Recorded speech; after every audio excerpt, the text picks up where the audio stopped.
Place à l'invité de ce 13h, je reçois sur ce plateau M. Kientore Koudgou Samuel, président de l'association Faso Envie Protect. Aujourd'hui, 22 avril, c'est le début de la ratification de l'accord de Paris sur le climat par les pays présents à la conférence. Et le Premier ministre Paul Kabatieba est à New York pour la ratification pour le compte de Burkina Faso. Et dans ce cadre, je reçois sur ce plateau M. Kientore Koudgou. Bonjour et bienvenue sur ce plateau. Merci. Alors, cette ratification, cette probable ratification par le Burkina de l'accord de la COP 21, signifie-t-il un vent nouveau pour le pays Burkina Faso et pour le monde?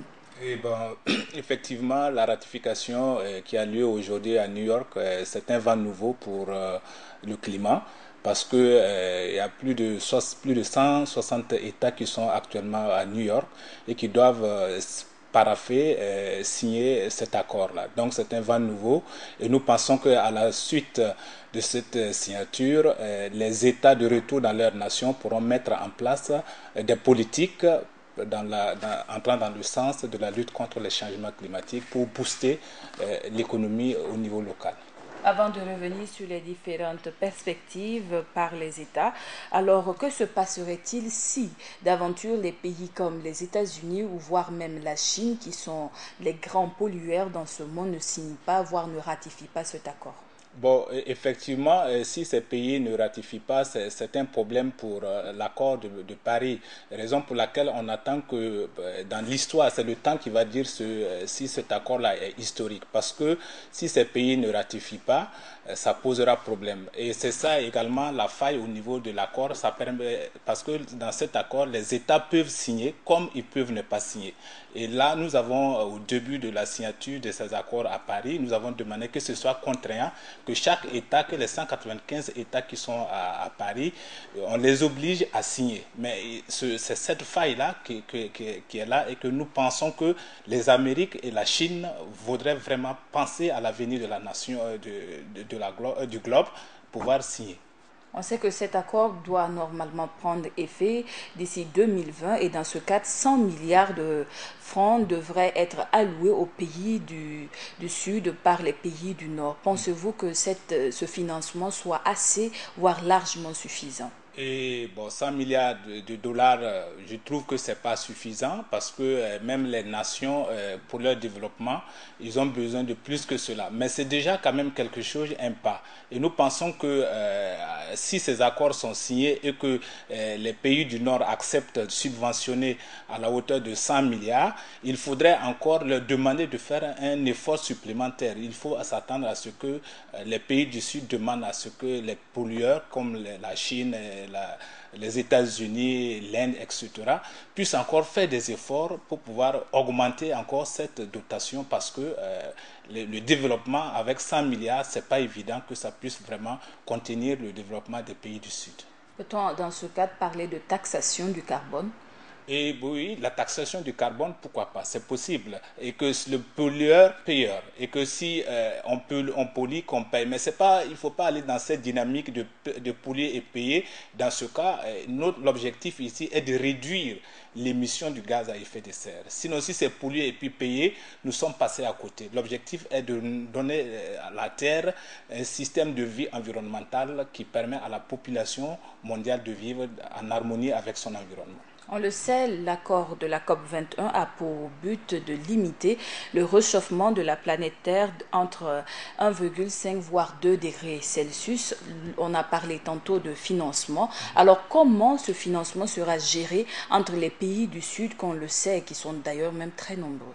Et effectivement, bon, c'est une très belle question. Il faut savoir que le système de financement qui sera fait, lorsque c'est les Nations Unies qui mettent en place, qui vont collecter ces fonds et qui vont les mettre dans le système des Nations Unies pour permettre aux pays du Sud de pouvoir venir chercher l'argent dont on appelle le fonds vert. Ils viendront vers ce fonds vert pour pouvoir développer des projets, pour pouvoir être financés. Donc ce n'est pas de l'argent où on va distribuer par nation, le Burkina Faso à tel PACOT, le Bénin ou la Côte d'Ivoire, etc. Non, ce n'est pas un système comme ça.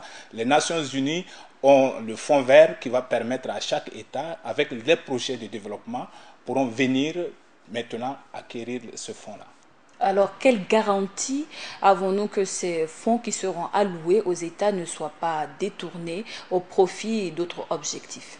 Ça, c'est vraiment très intéressant. Effectivement, quelle garantie? Et moi, je pense que c'est la société civile qui doit jouer le veille ici. Il faut qu'on s'assure que les différents projets que les États iront vers le système des Nations Unies, vers le fonds vert, il faut que la société civile s'assure que ces fonds-là sont destinés à l'objectif du fonds vert. Il ne faudrait pas que les États les prennent au lieu de faire le développement par rapport à l'objectif du développement global et les mettre à d'autres profits. Là, je pense que ça reviendra à l'association, à la société civile du moins, de faire la veille et de dire aux États, lorsque ça ne marche pas, lorsque l'objectif est dévié, d'attirer l'attention des gouvernants dans ce sens.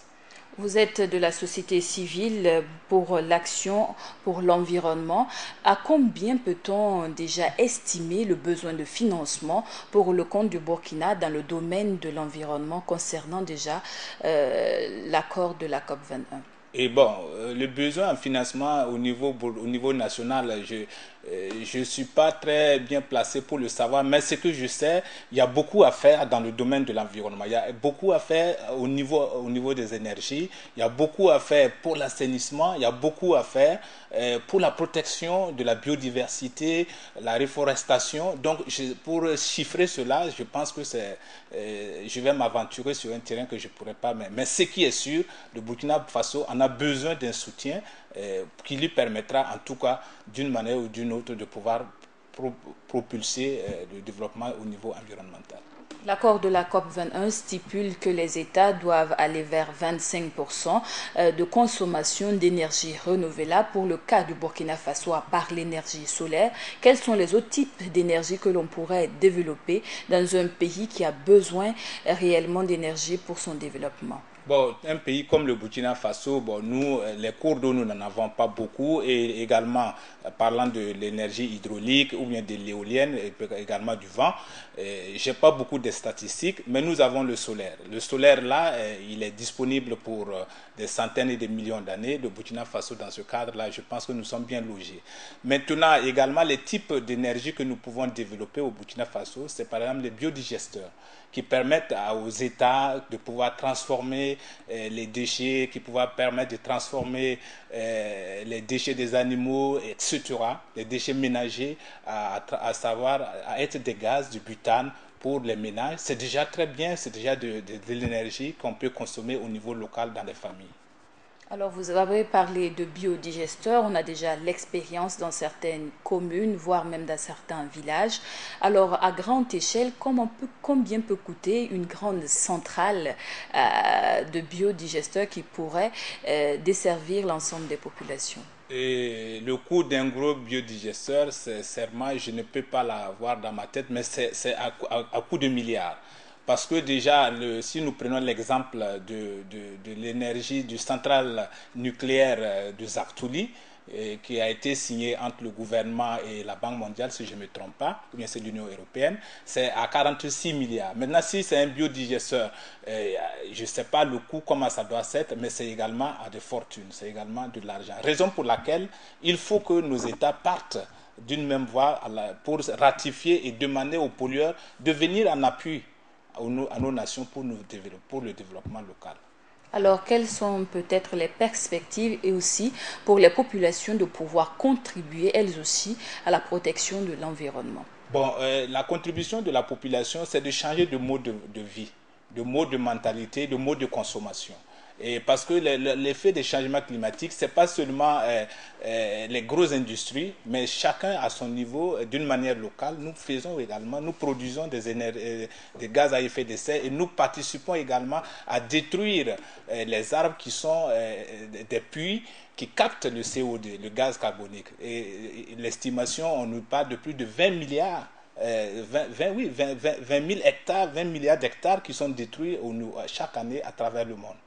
Donc, la contribution locale au niveau du Burkina est que chaque population change de mode de vie, participe de manière citoyenne à travailler à ce que ces énergies qu'ils consomment soient de manière écologique. Merci beaucoup, Monsieur Kiem Touré. Merci d'être venu sur ce plateau. Merci, c'est vous que je vous remercie. C'est tout pour cet entretien avec M.